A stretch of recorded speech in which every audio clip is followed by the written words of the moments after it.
Hey, everybody. Thanks for tuning in to the newest episode of ESLA's Icons and Experts. Of course, brought to you in conjunction with my friends over at the Extended Stay Lodging Association. Make sure you connect with them over at ESLA.org, ESLA.org. So today, we're going to be talking with an industry expert that I think is a super great guy, Rick West of Commercial Green Solutions. He's genuine and he's out there to help you do the right thing for Mother Nature while also helping save money. I do want to say today's show is brought to you by our friends over at Red Roof Franchising. They're known for their genuine relationships, real results, and of course, their hometown studios product, which firmly fits in the extended stay market. They've got conversion opportunities and new build opportunities out there.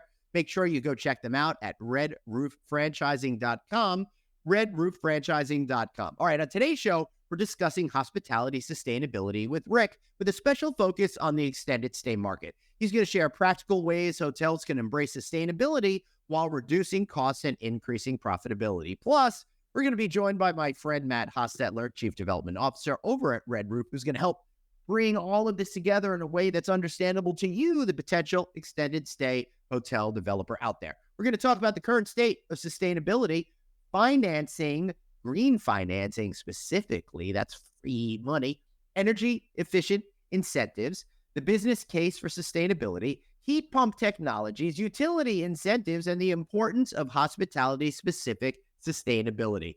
Going to be a great show. But first, today's show is brought to you by our friends over at Dellisart Hospitality, the leader in third-party management of extended stay hotels for more than 22 years. Plus, they're the only ones in the business that give you three key services that you could select, or only use one of them or all of them. Full management, remote sales support, remote revenue management services. Make sure you check them out at Dellisart.com. That's Dellisart.com.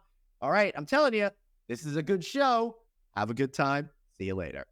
All right, I'm excited to welcome my co-host today. We got Matt Hostetler. He is Chief Development Officer over at Red Roof, but you all knew that already. Hey, I love it. Looks like you've got some good habits over there. Hospitality, adaptability, was it belonging, impact, trust, and success? I got no good habits, apparently. Are you got great habits in hospitality, Glenn? Yeah, and I will tell you, Matt, one of the important habits that we have to have is really thinking about building sustainably, right? And when we're talking extended stay, we're not just talking about building sustainability for the purpose of doing good for the environment, but there are real fundamental financial savings and benefits with going in this direction, right? Absolutely, Glenn. And I'm looking to see if I can be sustainable as your co-host today. Oh, well, we're going to find out. So stay tuned. Let's welcome to the show. We got Rick West of Commercial Green Solutions, our sustainability expert today. We're going to be talking a little bit about sustainability, hospitality, with a specific focus on the extended stay market. Rick, welcome. I love what you do out there, really helping find opportunities for people to yield savings for doing the right thing. But before we get into any of that, where are we right now when it comes to sustainability and hospitality, but particularly with the extended stay market, which is experiencing a massive new construction boom? No, listen, thanks for having me, Glenn. Good to see you, Matt, fellow Steeler fan. Welcome. Anyway, no, it's great to be with you, and I'm super stoked about the topic because it's something that's it's. Well, I'm not stoked about the topic because you guys are Steelers fans and I'm a Jets fan, so I'm just going to suffer through this entire conversation. Oh, wait, we're not talking sports. All right, wait, I have a board. Okay, Rick, go on. Sustainability and Jets. Not sure if there's any. No, they're not mutually. No. By the way, my parents went to the 1969 Super Bowl, and that was the last time our family had any joy. I was born shortly. This is the last thing I will speak off topic, and I'm probably lying. Yeah. But actually, Joe Namath is from Beaver Falls, Pennsylvania, and so am I. We're the only two people to ever leave. It's all Really? Everybody's still back there. That's hysterical. I feel like there's a movie in there somewhere where you go back to Beaver Falls and rescue everyone. All right, so Rick, where are we with sustainability, particularly when it comes to the extended stay hospitality movement? This boom is crazy, right? I mean, it's just insane. And we have so many clients who are building, right? And building 17 and 20 hotels as part of this segment. And they're constantly asking, okay, what can we do? And it's more on the side because I've always, you know this, I've always called myself an eco-capitalist, right? Totally. I want to do the right thing. I want CGS to really represent sustainability, but it's got to make sense financially for our clients. Like that's the differentiator. So, right now, one of the key things I think is ironically finding green money, right? With these interest rates, I mean, they went down a half. Let's go down another half, right? My friends are hurting. If anyone's listening, please bring them down. But at the end of the day, though, there are other sources of funding that actually revolve around my world. That green space. One of them is PACE funding. And Matt, I don't know if you guys have done a lot of that over at Red Roof, but PACE funding is Property Assessed Clean Energy funding. What does that really practically mean, though? So basically what it means is you can finance basically on your property taxes, those things that are going into your building that touch anything energy or water wise. So rather than, go to the bank or go to your investors, you can actually reduce your capital stack by going out there and saying, wait a second, all of my plumbing, all of my electric stuff, lighting, HVAC, everything, we can actually finance that at a lower interest rate through this PACE funding. And that PACE funding, and not a lot of people know about it, right? Because it's not cookie cutter. Not every state has it. Not every municipality has it. But it's one of those things that you should be looking into. Because if you can reduce the cap stack, Matt, that makes a difference, right? Absolutely. Once you get interest rates. Big discussion. Actually, interestingly enough, got a call today at 1:00 with a CPACE lender, bridge loans, all sorts of things to help us in our new construction program, which, as you guys know, we have the hometown studios, obviously. So there's a lot of those things we look at. And Rick's actually done business with our company on the Red Roof side. So we're very confident in his ability as well. So look forward to hearing more about it. But that's right? Like at the end of the day, we have to find more money, and if we can do it for those things. And again, it takes a huge chunk off when you start thinking about not just your cost of the goods, not just the toilets and the water fixtures and the lighting package and the HVAC package, but for the labor that goes into it. Like that's how much we can reduce this thing if we're smart. And so, we've helped clients do this that if they wouldn't have done this, would have had trouble getting that financing. So it makes it there. So that's one thing, Glenn, I'd say on the green money side, if you're not doing 179Ds these days, you're crazy. And that's two things. I want to ask you what that is, but this is so important because it's hard to get enough change out of your couch cushion these days since we're all using debit cards and stuff like that. So you really got to have a different thing. So what is? Sounds to me like Rick may have named this because it's too much like I-79. Which is right there. Actually, I'm in Pittsburgh now. You're so on point always, Matt. Now, the 179D is the energy efficiency commercial building deduction. So you can tell that it has to do something with the government because it's named so poorly. Well, it's better than what normally the government does when passing bills, naming it the exact opposite of what they want to do. No pork bellies at all in this one. So that being said, like basically when the Inflation Reduction Act came out, they put this act on steroids. So basically, this is all about an of an accelerated deduction of everything that's going into your new build or renovation, actually, too. That's going to touch electricity, building envelope, or your HVAC, right? Which is still electricity, but could be natural gas. So you can actually, rather than depreciating those items over a longer period of time, you can do immediate depreciation. You guys know the impact of that. Yeah. Inflation Reduction Act on top of that. Well, I know it. Matt knows it, but let's hear from Matt to educate our audience since this is part of our experts portion of our ESLA podcast. Matt, tell us a little bit about that, please. So I'm sorry, you're going to ask me to explain the I-79. Yeah, we're going to talk all about I-79, and the traffic on there. But once we're done with that, I want to hear about your thoughts specifically on when you're able to accelerate the depreciation, what that means for potential builders of extended stay hotels. Well, yeah, I mean, when you take a look at any construction cost reduction, any way to get your tax incentives put in place, it really just strengthens the opportunity of the deal. And typically, when you're building an extended stay, most of these folks are building to hold, to ramp, to build a lifelong hotel filled with 80 to 85% occupancy of 7 or more days of business. So the key here is not only to keep your upfront costs low, but to keep your ongoing expenses minimal. So, Rick's on to a real good thing here, and we all should be on to this real good thing here. So he's constantly in the media, social media, talking about green initiatives, and as he should be. And, again, I go back to the fact that our company trusts in his company, and we've done business in the past. So this is real. And the real developers and construction guys out there take advantage of it all in the right ways. Right. So, Rick, what we're really talking about is kind of a twofold deal. Number one, you've got more robust cash flow because you're able to create those appreciations a little bit more. Plus, your expenses are overall lowered by going through one of these programs.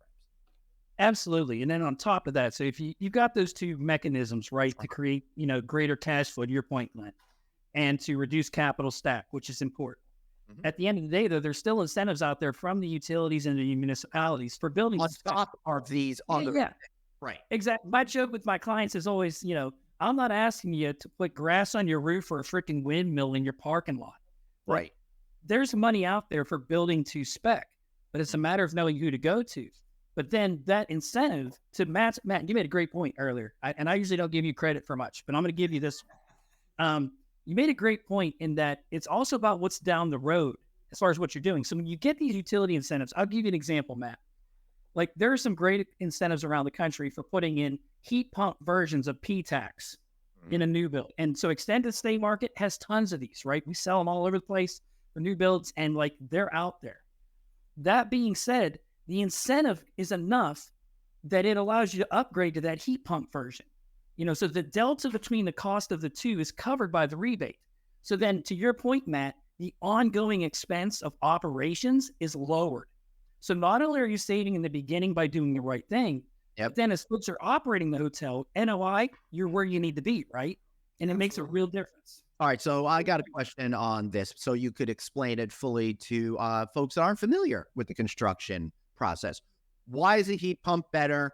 What does it have to do with the P-tax system? And what are you talking about in overall savings over time when it seems you're able to bump up from one unit to another for free, basically?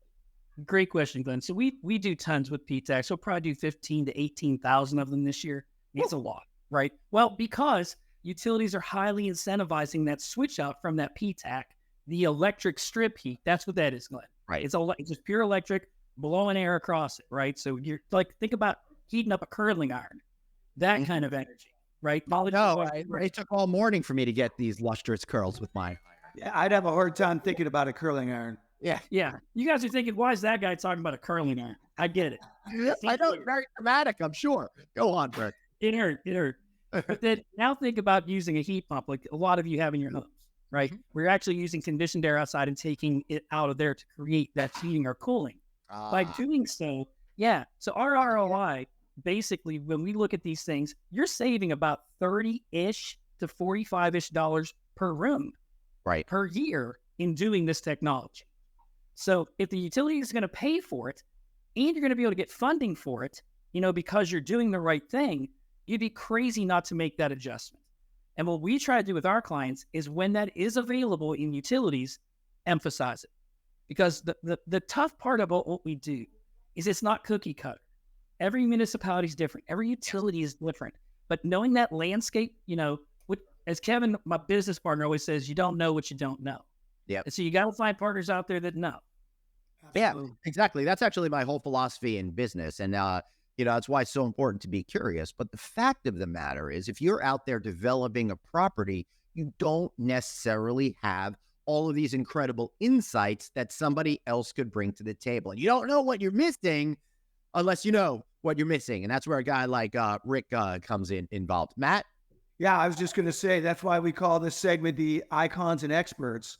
Yeah. Right? Series for ESLA, Extended Stay Lodging Association. We're here to assist and help people learn and understand what's going on in not only the extended stay lodging segment, but what it takes to build the most efficient operating hotel and model out there in the industry. I'm just curious now as to which one of you guys is the icon and which one is the expert over here. I'm not sure if I'm either. I'm an icon in my own house. Yeah. I'm not sure. I'm not even that. Congratulations. Unfortunately, I'm an eyesore in my. You're right. Yeah. No, all right. I'm the man of the house until my wife comes home. So Yeah. Amen. Amen. And of course, they do live alone. All right, Rick. So back to some of this this funding. When you're planning to develop an extended stay hotel, generally speaking, and I know it's by municipality, but generally speaking, how much closer to the finish line can really focus on sustainable building practices kind of help you? Oh, yeah. Listen, it's just that operations side, right? Getting the money up front is important, but then running your hotel efficiently is super important. And what's really cool about some of these things is for those folks out there that have just built buildings within the last 1 or 2 years, because, you've seen this explosion. It's nuts. A lot of you are my friends. The cool thing is there's look backs on some of this stuff. So folks who have already done this, we just did this for, I guess I shouldn't name them, but a group that's building like 25 of their own brand right now. Right. We've talked to quite a bit, Glenn. Yep. And we were able to go back on one of their properties in Washington State for what they had already done and built and find them about $25,000 of just free cash. Wow. Just here you go. Merry Christmas. Love CGS. Right. Yep. So the sooner you get involved in these programs, the more money there is, because here's a little nuance that I can add as not an expert, but someone who knows something. Basically, they want to believe, the utilities and municipalities, that they can influence your decision to be sustainable. Now, we're all putting in LEDs. I mean, this isn't 1993. We're all putting in LEDs, but they want to believe that their incentive basically is going to make you go LED. And all day long, I'll tell them, that's great. We'll take your money. Yeah, because I want to get that money for my clients. Right. But the fact of the matter is LED is already a less expensive solution than it ever has been to install. And then the energy costs are minimal. Matt? And none of the brands are going non-LED. I mean, trust me, I'm going back with all my clients, whether they're Hilton, Marriott, IHG, Red Roof, any of them, and having to go back and now put in LEDs where they don't exist. So all the brands have spec'd it in. But I still want to find money for them because that's a game that we can play and help our clients. Yep. Yeah, I was just going to say, as let's just say I'm out acquiring hotels and I go by, say 10 extended stay hotels, that model. They've been built. Let's just say they're 5 years old. Rick, what are the first things I look for to help save me money when it comes to green initiatives?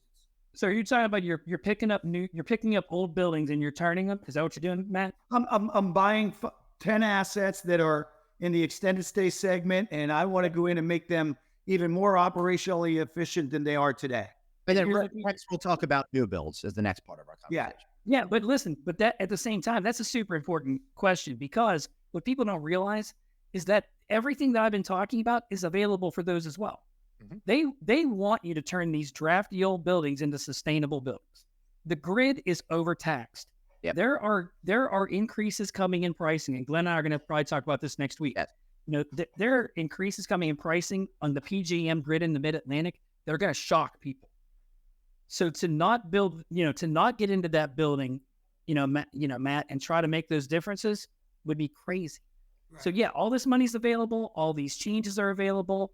And the other thing you have to be careful about is when you are dealing with sustainability folks, obviously we're all great. All the sustainability people out there are great, obviously. It's exactly right? what we were thinking. Heroes. We don't all wear capes. But to be brutally honest, you have to talk in our sector, in our world, right? You have to talk to somebody that speaks energy, but also hospitality, because you can't be doing crazy things that don't hit brand spec. And a lot of times, I've got good friends at large hotel groups around the country. Yeah. They've gone in to do a punch, after the things have been built, and they're like, "How the hell did this get in here?" Oh, I'm sorry, I cussed, but how the heck did this get in here? You can bleep that out, right?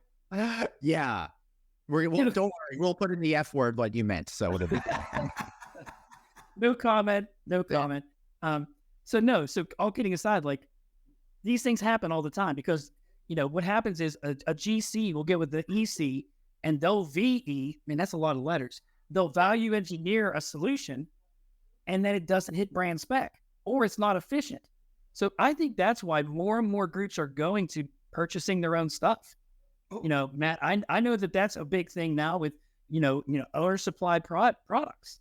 Why would you not want to be involved in that process if you can control pricing, delivery, and also operations on the other side once the thing's installed? I'm a big proponent of that, whether it's switchgear, waterworks, lighting, HVAC, plumbing. If you can control that process as an owner and it's seamless and doesn't cause more pain for you, you'd be crazy to do it because you might have 7 or 8 GCs working out there, right? But if you've got one entity controlling that process for all of them, then you've got a consistent process. We like to call it one neck to choke, right? So I think it's super important. Well, and you think about it too, Glenn, what Rick's saying is so important, but we have to understand too, you mentioned this word right here, pointing to hospitality. I'm trying to get it there. Yeah, it's working great with your background. StreamYard's backends, right? But the bottom line is we have customers that are staying at our hotels that are looking for this. Right. They want to know what the brands are doing to be more sustainable and more green. And that's where their loyalty goes to. Right. So there's a whole segment of people that are spending the money to stay at your hotels and that believe in everything that we should be doing this. And that's where they're going to make their choices to stay. Well, not only that, but Rick, let me just throw this point out. When it comes to meetings and events, it's actually a requirement for most of them. So it's not even a feel nice, makes people feel good. It's a necessity to operate your business property. Rick, please continue. No, that's a great point, Glenn. And I was kind of going to go there because I was going to say that and then add, we're now looking, Matt and Glenn, at like a 2-pronged profitability play. Because now you're looking at bringing in more business because of doing this right thing and doing it smart, like we're talking about. But we're also now talking about saving money as far as like your energy costs and everything else. So again, to not do this is insane. When all of these tools are available to you, I'm just being honest. I hold a lot back, guys. I'm really quiet, and you really do. We talked for a month about how demure you were before this. Episode. And you have to draw me out. Here I am. Yeah. We figured this would be a hard interview, right? Yeah. Well, so far it seems to be just what we expected. But anyway, Rick, I mean, the fact of the matter is doing the right thing, in my opinion, at this point is irrelevant because fiscally speaking, if you're going to be, if you're going to be a capitalist, you're going to want to make money. And the good news is doing the right thing will actually benefit your pocketbook. And I'm talking about you potential developers and existing developers out there, as well as be able to help you with operating costs. So when you're thinking about doing this, and you, Rick, you had said you should have one person in charge of everything. What are the areas that they should be thinking about immediately when they're still got like the idea in their head of a property or plans on a blueprint on a table? Man, it's like we scripted this, and I swear to God we didn't. In fact, I didn't even know what we're talking about. Well, anybody who knows me, I'm way too, they know I'm way too lazy to prepare for one of these things. So. Man, so you showing up? Oh, yeah, I better jump on there. Yeah. So, no, it's a great question because, again, start as soon as possible in both realms. As far as getting the money, start as soon as possible because the sooner you know what you can get, now you know how you can get the rest of it, right? Yeah. If there's money available, less capital stack, you got less to go find, right? And because to the point earlier of like clients wanting, the green thing, so do investors. Like investors care as far as like you being sustainable. That's a check that you're going to put in the box. But Glenn, like getting in early helps you get more money. But also on the other end of things, you want to, if you're going to do undersupplied, I've learned this. My good friend, I'll quote him. He loves when I quote him because he gets mad actually. Blake Snow at Ferguson. He and I have had this talk forever because they do an amazing job of doing owner supplied stuff, on the plumbing end sometimes, right? And so we do owner supplied stuff on the lighting and HVAC and the thermostat side of things. The reality that I've learned through the years and talking to Andrew Pragle from our team is that we have to have the owner pull that out of scope before it goes to bid. Because what happens is if we go to bid and then we pull it out, the builder could say, well, actually, that PTAC was only going to cost you $1. It was $2,000 for the install when you try to pull it out and buy it yourself. Right. Whereas if you just go to them with a package of owner supplied items and they're supplying the labor for those things, then there's no games that can be played. And look, we want everyone to make money.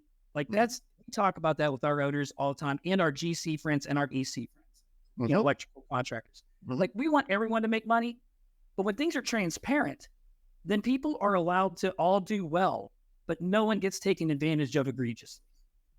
I love that. Matt? Yeah, I think that's awesome. I mean, now you've actually got my mind thinking. You actually sent me a message the other day that said, hey, we need to be in these early discussions. And I think it's early enough with our new construction Hometown Studios brand, since we've relaunched it, to make sure that you're involved in the beginning and making sure that our franchisee base is educated to a lot of this. I mean, we have a lot of new development members that come to us, new construction companies with their developers coming to the table with us. Some of that may not be as, and I use the word, I want to make sure I say it the right way. They may not be as educated and as savvy when it comes to this. Savvy. The more we can become advisors by partnering with a company like yours, Rick, is key. And I think that's what's important. And that's why we have you on the line today, because there's so many new people getting into this particular space, whether it be, upper upscale extended stay or economy lodging extended stay, like where we play and where we're the experts. So I think it's very important because air is air, light's light, right? It doesn't matter whether it's in the upscale or the economy. It's all about operational efficiencies and making sure that you take advantage of the best programs out there. And I would add, that's amen. Amen to everything you just said. I would add for the extended stay market specifically, these decisions really matter because, when we go and we do rebate programs for existing properties, right? What we find is the extended stay model, there are people living in these places.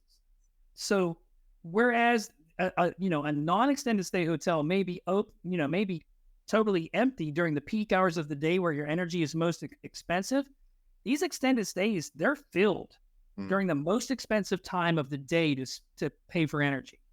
So we need to have energy efficient items in these rooms because they're getting hit harder than the other segments. Absolutely. And I know this is pointed at extended stay folks, so I really want to drive that home. Like the light bulbs, the smart stats, the heat pumps instead of P-tax that you're putting in these rooms, efficient toilets, aerators, low flow shower heads, they matter more for you than they do the rest of the industry because people are in these daggone rooms all the time. See how the daggone?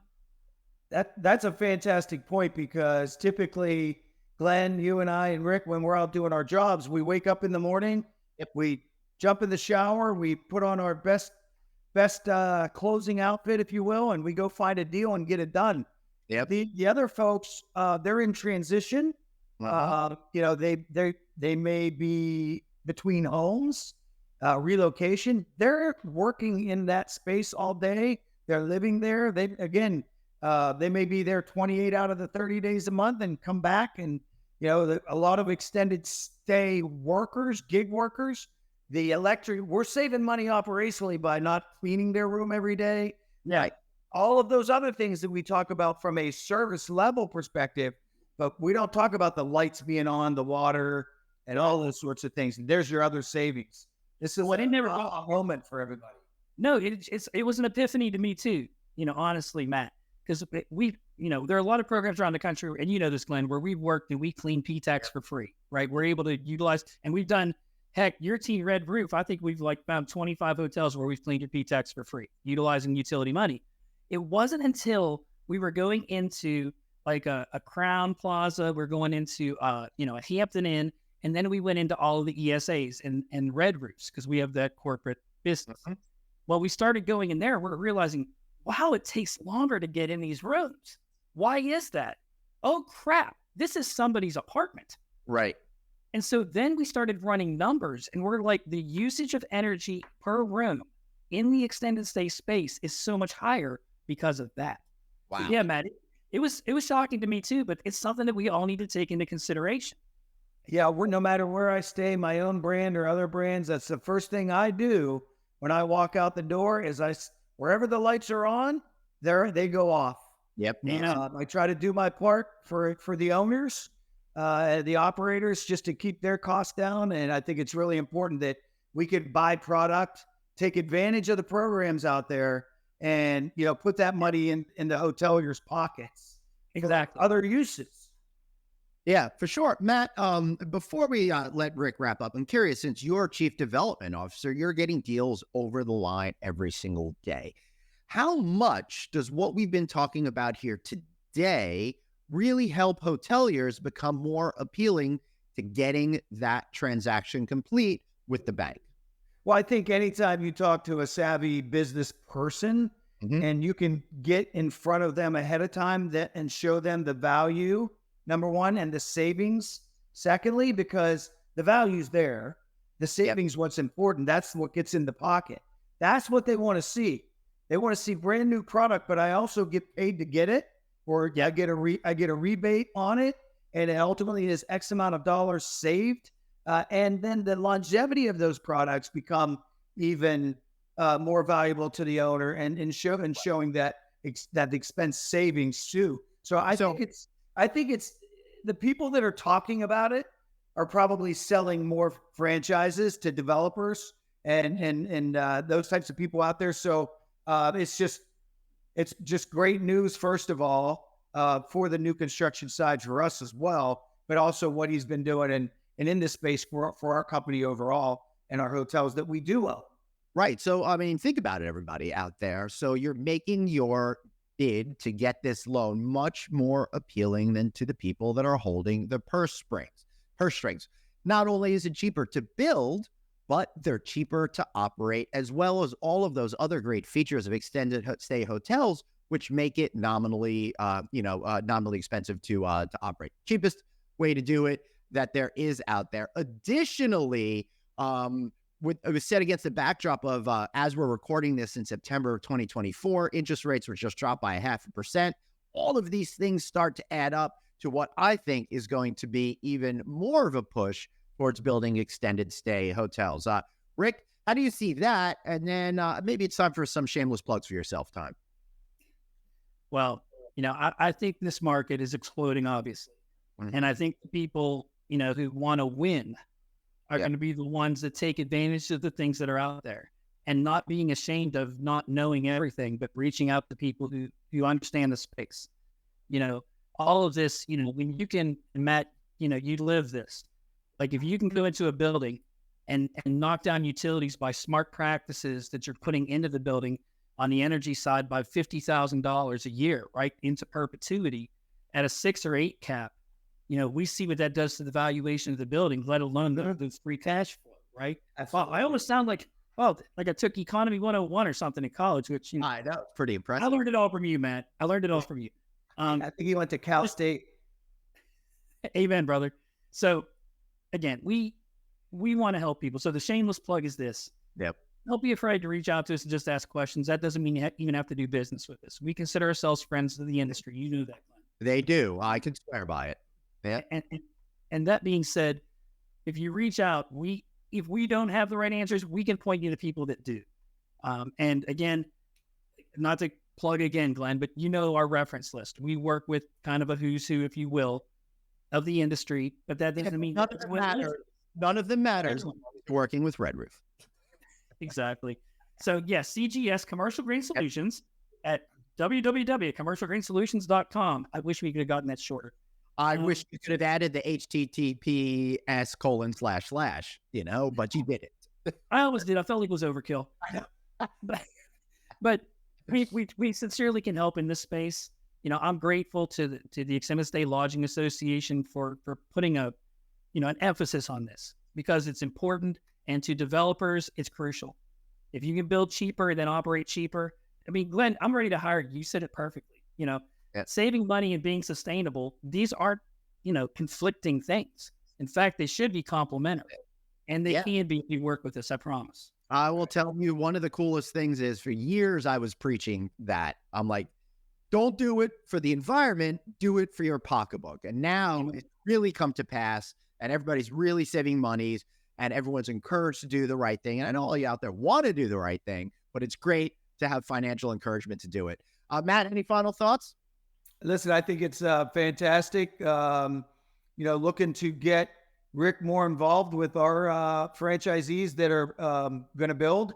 Now that interest rate did come down a bit, we'll get through this election. I think it's going to be very important.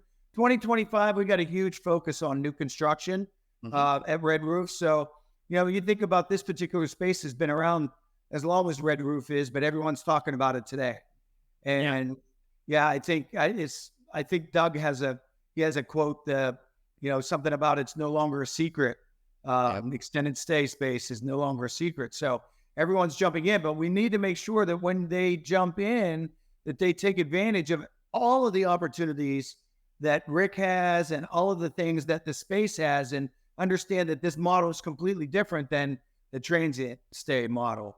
And it is really, if you do it the right way and build it the right way and manage it the right way, there's more that drops down to the bottom line the right way. That's right. And remember, the right way. There's no shortcuts when coming to extended stay. Guys, thanks so much for being here. I really appreciate it. And I want to thank all of you for being here today. And just so you know, Matt was referring to Doug Artuzio, the founder of the Extended Stay Lodging Association over there. I want to thank all of you for watching. Remember, doing the right thing is incentivized these days. So just go out there, talk to Rick over at his company, because he is going to be able to help you find those deals, which will make your potential property more viable as a project. The bankers are going to love it. Plus, we got those interest rate drops. More are probably coming after the November presidential election. So there's a lot to be excited about when it comes to extended stay. I want to thank Dellisart Hospitality for being one of the sponsors of this podcast, as well as Rick's company, Commercial Green Solutions. Thank you for watching. We'll see you back here next time on another episode of ESLA's Icons and Experts. Have a great day. See y'all later.